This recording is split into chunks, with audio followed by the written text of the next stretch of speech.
Pivotal addiction. Death is around the corner. Will this addict turn it around? Hi, Tiara. Tanya. Hi, nice to meet you. Well, I really do appreciate you coming and talking about this disease, its addiction. And you're telling me, and you wrote us a really, really eloquent story about your struggle. And I want you to know I understand it's a disease.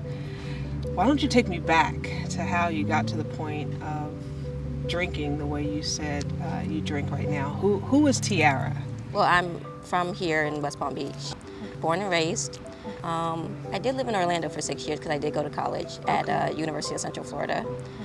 But yeah, I grew up right here, went to Suncoast High School.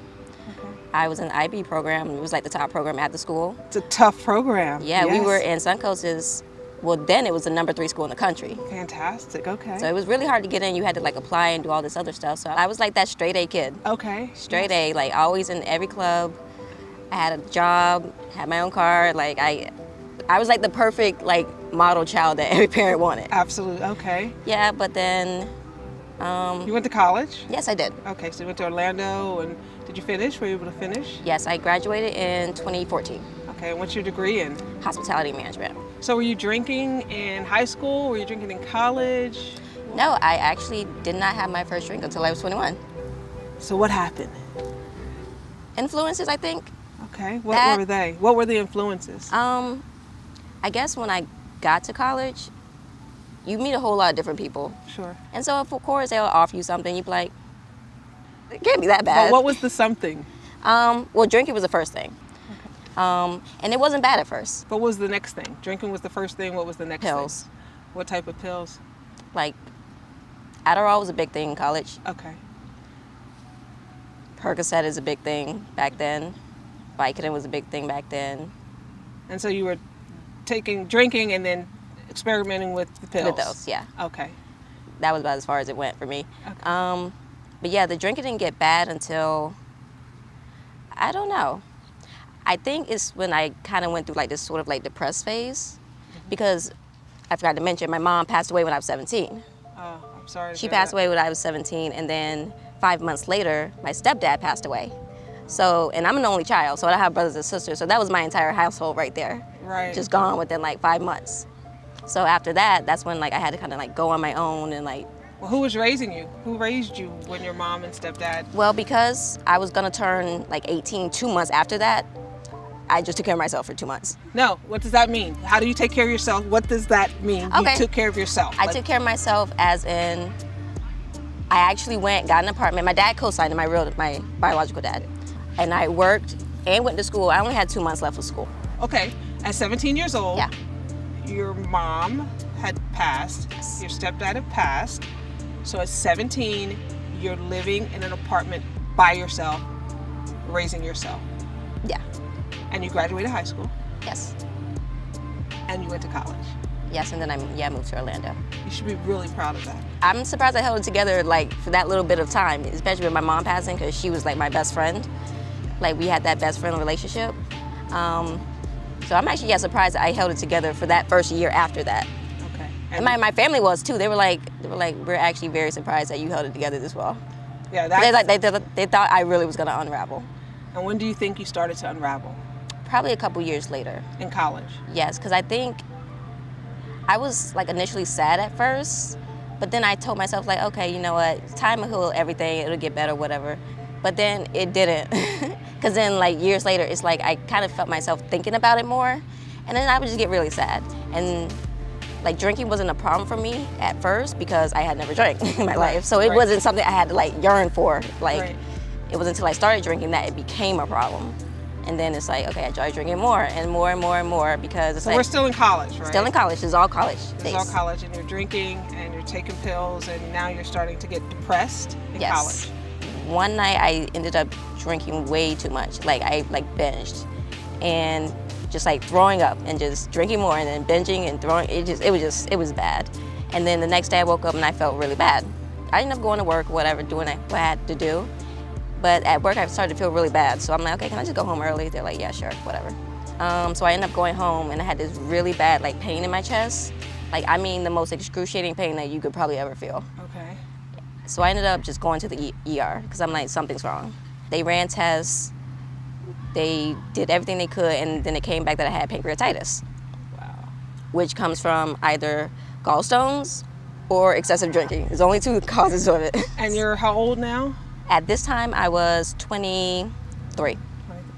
It's weird because I always used to think that like people who have like addictions to things, I'm like, you know, that was their choice, you know. Right. I mean, they chose to do it, so that's what happened. Right.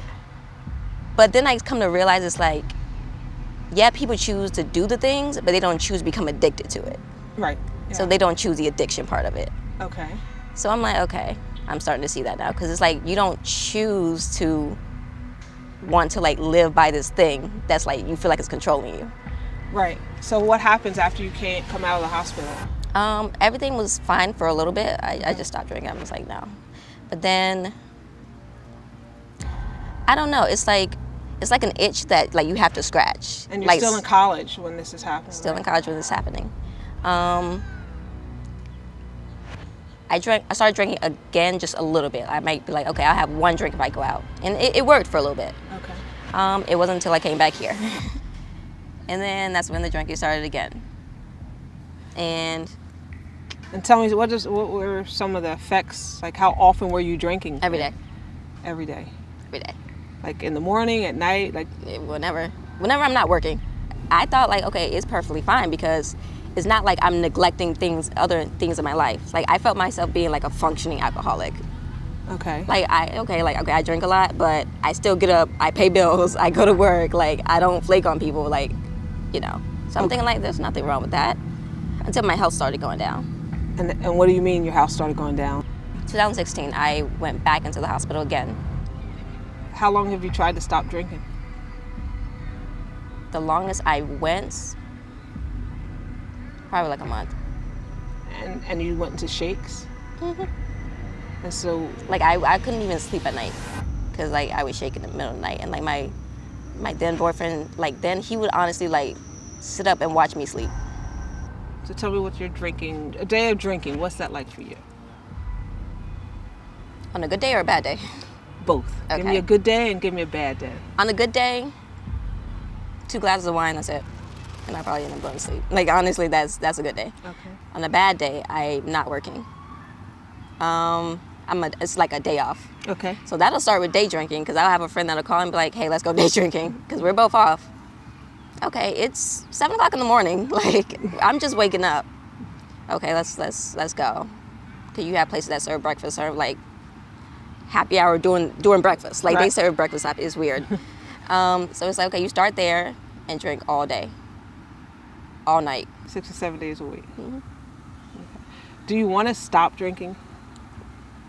Yeah, because I feel like I said, I can't be a social drinker. So my only other option is just to stop completely. And what is it about not drinking at all that scares you? You do lose people.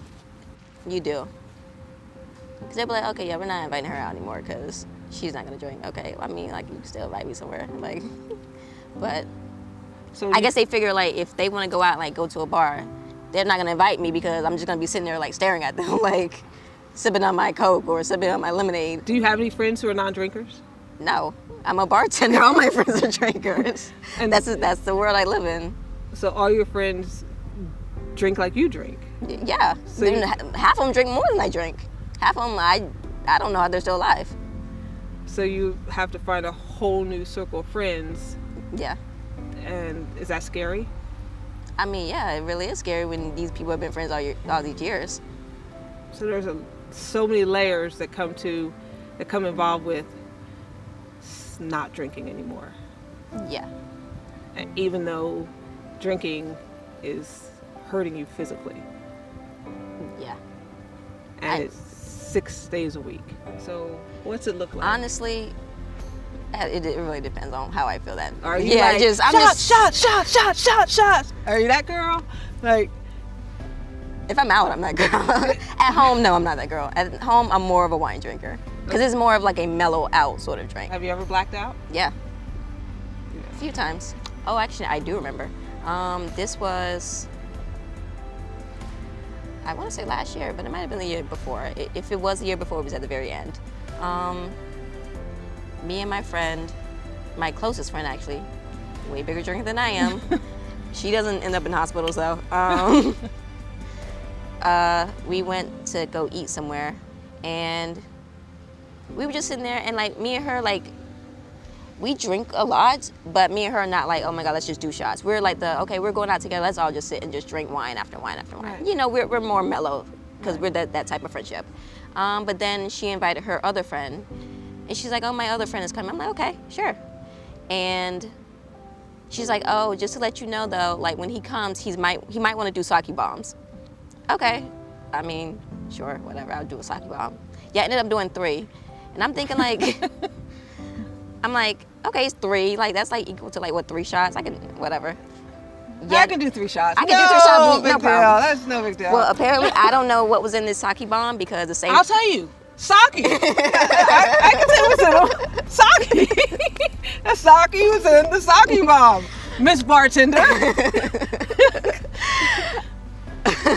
Yeah. Anyway, so yeah, we end up doing these sake bombs, and I don't know what happened between that 3rd one and me waking up in the middle of the night. Where did you? At home, not at home, in my Okay. bed. I woke up in the middle of the night and I'm like, I like freaked out. 'Cause I'm like, where am I? Right. And I'm like, I'm home. I'm like, well, how did I get? Like, I don't remember how I got home. And I'm like, trying to like backtrace and everything. I'm like, okay, where's all my stuff? Where's my purse? Where's my key? You know, like, where's everything? And I'm like, okay. So I call my friend. Of course, it's the middle of the night, so she's probably Right. passed out, sleep or something. Don't pick up. So I'm like, okay, let me backtrace. So I looked for everything. I got my phone, obviously. I got my purse. Nothing seems to be missing. Right. Keys and everything. Apparently, I Ubered home. I did the responsible thing, apparently. And because I looked on the Uber app and it saw like the whole Right. thing. And I don't know who paid for this meal because it didn't come out my bank account. So you're working on automatic pilot. I was literally on pilot mode. Yeah. And it's like, I don't remember any of it. And so I ended up telling my friend the next day, because we worked together. I ended up telling her the story. She's like, you know what's funny? She's like, because the same thing happened to me. She's like, I don't remember anything that happened. I'm like, well, how did we end up getting home? But apparently we were working on autopilot. It's, you know, we say it's funny and it's scary at the same time. No, right? it honestly was very Right. scary. That's the first time I ever experienced it in my life. Yeah, I definitely did a lot of falling and ended up with bruises everywhere. Oh, because of Just falling? because I'm just knocking stuff over and falling everywhere. Oh, because it's like being drunk or something like yeah, that. like I stumble and hit something or fall on something. From wine and tequila. Drinking Mostly tequila. You know, like you said, you drink 6 days a week out of 7, and you're, how old are you? I am 27. I'll be 28 next month. 28 next month.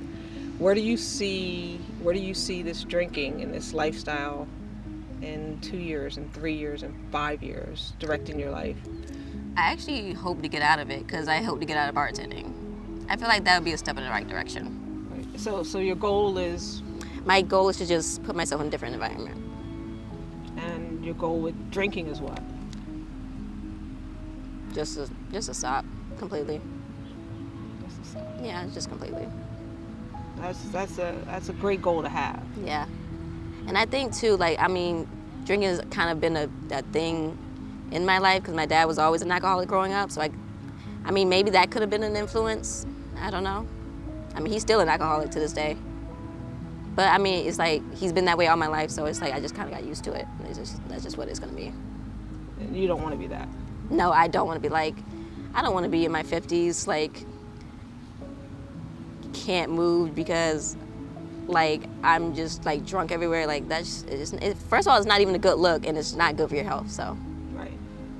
And, like, one day I want kids, I want a family. Like, you can't be that way and have a healthy, like, relationship.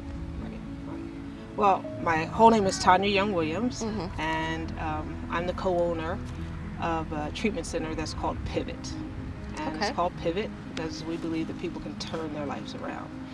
And I want to offer you the opportunity to come to our treatment and wellness center Okay. for free, because I believe that you can turn your life around. I believe that you can stop drinking, and I think that if you come be a part of what we do at Pivot, you can have the family, you can have the children, and you can have the life that you deserve. If you would like to do that, we will welcome you with open arms. I mean, I would give it a try because I mean, I am serious about, like, trying to, like, change things. welcome to Pivot.